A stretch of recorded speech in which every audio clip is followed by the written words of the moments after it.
ஓம் சாயிரா சாயிரா ஓம் சாயிரா சாயிரா ஓம் சாயிரா சாயிரா அன்பே சாயிரா பேரன்பே சாயிரா அகிலம் தளிக்க ஆத்மா விழிக்க அனுதினம் சாயிரா எங்கள் அன்பே சாயிரா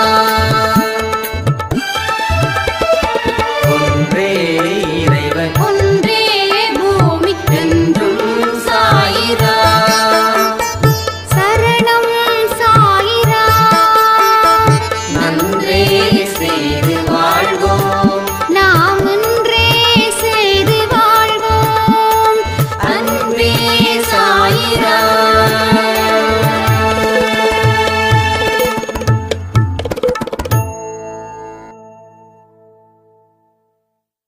சாயிராம்.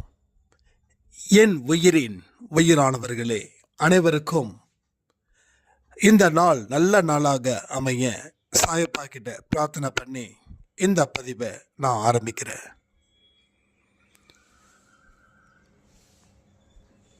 உங்களில் ஒவ்வொரு செயலிலும் சாயப்பா கலந்திருக்கிறாருன்னு விழிப்புணர்வோட நீங்க செயலாற்றுங்க.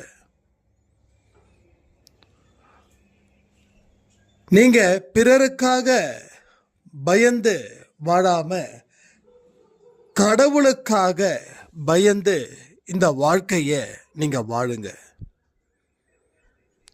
உங்களுக்கு யார் கண்காணிக்கிறாங்க அப்படின்றது கொஞ்சம் ஓரம் தள்ளி வச்சுட்டு, கடவுள் என்னை 24 மணி நேரமும் கண்காணித்து கொண்டு இருக்கிறார், அவருக்கு உண்மையான குழந்தையாக நான் இருப்பேன் அப்படின்னு அந்த ஒழுக்கத்தை அந்த இடத்துல இருந்து ஆரம்பிச்சிடுங்க. அது கடைசி வரைக்கும் அதே விழிப்புணர்வோட நீங்க இருங்க. உங்களுக்கு எந்த துன்பமும் நேராது. ஏன் நமக்கு துன்பம் நேருது அப்படின்னா, நம்ம செயல்பட்டதன் விளைவு அந்த துன்பத்தை கொடுக்கறதால. அப்போ செயல் என்னைக்குமே உண்மையா நேர்மையா இருக்கணும். அப்போ கடவுள் என்னை கண்காணிச்சுக்கிட்டு இருக்கிறாருன்னா, என்னுடைய செயல்களை என்னைக்கும் நான் உன்னதமான செயல்களாக தான் நான் செய்வேன் இல்லையா? அப்போ யாரும் இல்லாத இடத்துலையும் ஒரு மனுஷன் ஒழுக்கமாக வாழ்றானா? இதுதான் முக்கியமான ஒரு கேள்வி இந்த காலத்தில். யாருமே இல்லை, நம்ம என்ன தப்பு வேணாலும் செய்யலாம் அப்படின்னு யோசிக்கிறதால அந்த நேரத்தில் செய்யக்கூடிய தவறுகள் பின்னாடி அவங்களுக்கே பெரிய ஆபத்தா வந்து முடியுது. அதை உணர்ந்துக்கோங்க.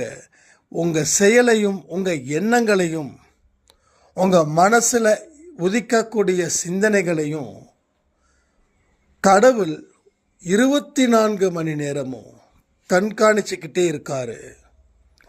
அந்த விழிப்புணர்வு தன்மையில் நீங்கள் இருந்துட்டீங்கன்னா உங்களுக்கு மோசமான எண்ணங்களும் வராது, மோசமான செயல்களும் வராது. அப்போ நல்ல விஷயங்கள் மட்டுமே அது உங்களை வாழ வைக்கும். இங்கே ஒவ்வொரு மனுஷனையும் கடவுள் வாழ வைக்கணுன்றதுல தீவிரமாக இருக்கார். அது எந்த கடவுளாக கூட இருக்கட்டும். ஆனால் நம்ம சைடு தான் எல்லா விஷயத்துலேயும் ரொம்ப பலகீனமாக இருக்குது. அந்த பலகீனத்தை நாம் அகற்றணும். நல்லா யோசிச்சு பாருங்களேன். ஒரு பலமான வாழ்க்கைக்கு பலகீனமான செயல்கள் எங்கேயாவது பொருந்துமா? இந்த பலகீனமான செயல்கள் எங்கேயாவது உதவி செய்யுமா பலமான வாழ்க்கைக்கு? ஸோ இது எந்த இடத்துலையும் எப்பொழுதும் இது உதவியே செய்யாது.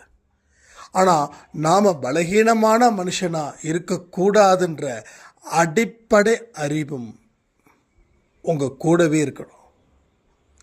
இது எல்லாத்தையும் நீங்கள் உறுதிப்படுத்த தான் உங்கள் வாழ்க்கையில் நீங்கள் முன்னோக்கி போவீங்க.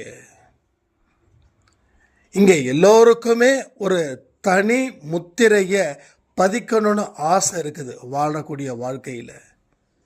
ஏன்னா அப்பேற்பட்ட பெயரை நம்ம எடுத்திருக்கோம். அந்த பெயர் நல்லா இல்லை, அந்த பெயர் சிறப்பான ஒரு பெயரா மாற்றணும்னு சாயப்பா விரும்புகிறார்.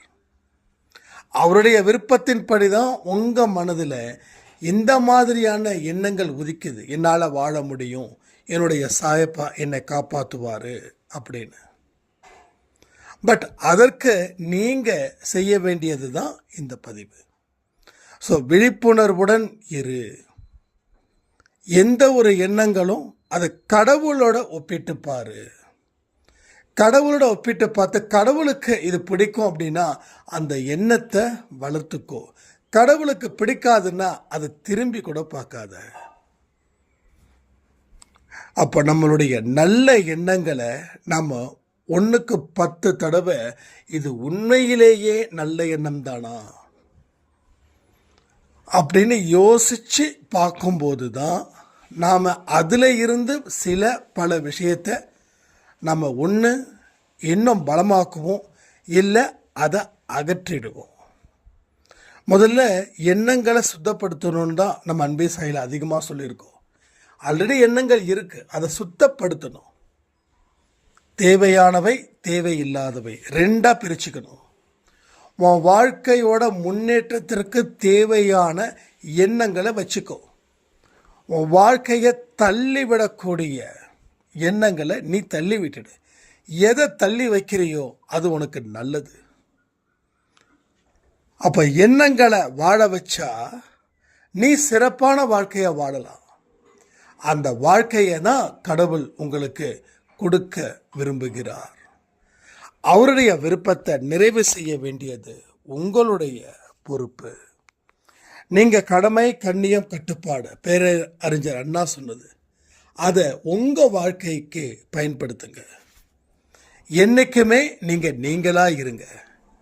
ஸோ எதிர்த்து எங்கே நிற்கணுமோ அங்கே நில்லுங்க. எந்த இடத்துல அமைதியாக சமாதானத்தோடு போகணுமோ அங்கே சமாதானத்தோடு போங்க. வாழ்க்கையில் நிம்மதியும் முக்கியம், வாழ்க்கையில் சந்தோஷமும் முக்கியம், எல்லாத்தையும் தாண்டி கடவுளுடைய ஆசீர்வாதமும் முக்கியம். இந்த 3ம் இருந்தால் உங்கள் வாழ்க்கையில் எல்லாமே நல்லதே நடக்கும். இன்றைக்கி வாக்கு தத்துவம் என்ன தெரியுமா? இனி 24 மணி நேரமும் விழிப்புணர்வுடன் இருப்பேன். 24 மணி நேரமும் விழிப்புணர்வுடன் இருப்பேன். 24 மணி நேரமும் விழிப்புணர்வுடன் இருப்பேன். இதுதான் இன்றைய வாக்கு தத்துவம். இன்றைக்கி யாரெல்லாம் பர்த்டே, வெட்டிங் டே செலிப்ரேட் பண்ணுறாங்களோ அத்தனை சாய்ராமுக்கும் சாய்பாட அன்பும் ஆசீர்வாதமும் பரிபூர்ணமாக கிடைக்கணும்னு பிரார்த்தனை பண்ணி இந்த பதிவை நான் முடிக்கிறேன். ஜெய் சாய்ராம்.